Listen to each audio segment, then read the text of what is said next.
तर राज्यानं केंद्राकडे ही मदतीची मागणी केलेली आहे। याच पार्श्वभूमीवर केंद्रीय गृहमंत्री अमित शहा हे महाराष्ट्र दौऱ्यावर येणार आहे आणि या पार्श्वभूमीवर आता महायुती सरकारकडून केंद्रीय गृहमंत्री अमित शहा यांना पत्राद्वारे ही मागणी करण्यात आली आहे। या संदर्भात अधिक माहिती घेऊयात आमच्या प्रतिनिधी ज्योत्स्ना गंगणे यांच्याकडून। ज्योत्स्ना, राज्यानं आता केंद्राकडे ही मदतीची मागणी केली आहे, काय अधिक अपडेट?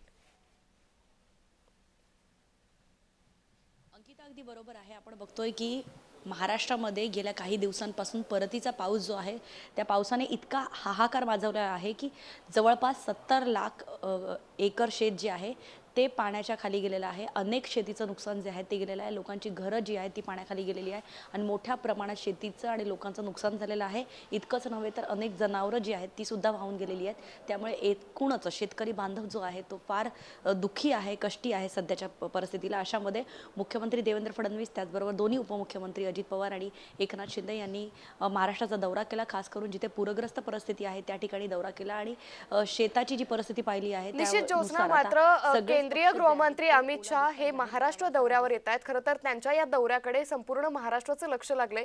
शेतकरी सातत्यानं महायुती सरकारकडे ही मागणी करताय की दिवाळीपूर्वी आम्हाला सगळी नुकसान भरपाई द्यावी। अमित शहांचा दौरा या पार्श्वभूमीवर किती महत्त्वाचा ठरेल?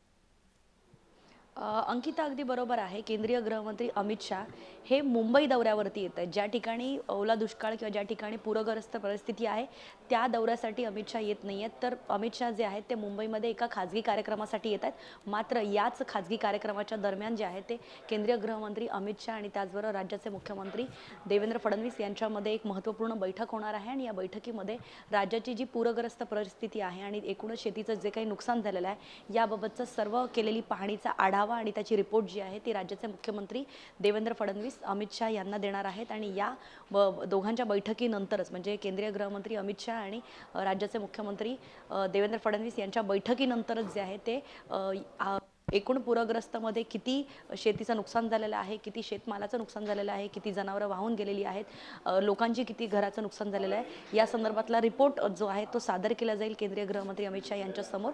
आणि त्याच्यानंतर अमित शहा जे आहेत ते राज्याला किती करोडो मदतची आहे ती जाहीर करतात याकडे सर्वांचं लक्ष असेल। अमित शहा जे आहेत ते आज संध्याकाळी साधारण 5 वाजता मुंबई एअरपोर्टवरती उतरतील आणि त्यानंतर साधारण 8 वाजता ते परत जे आहे ते दिल्लीला निघतील। म्हणजे साधारण 3 तास अमित शहा मुंबईसाठी येणार आहेत। आणि या अमित शहा यांच्या दौऱ्यामध्ये मुख्यमंत्री देवेंद्र फडणवीस आणि त्याचबरोबर दोन्ही उपमुख्यमंत्री अजित पवार आणि एकनाथ शिंदे सुद्धा या बैठकीसाठी उपस्थित निश्चित असतील। ज्योत्स्ना, त्यामुळे एकंदरीतच केंद्रीय गृहमंत्री अमित शहा यांच्या दौऱ्यासंदर्भातले अपडेट आम्ही तुमच्याकडून घेत राहू। तुर्तास खूप धन्यवाद आपण दिलेल्या सविस्तर माहितीसाठी।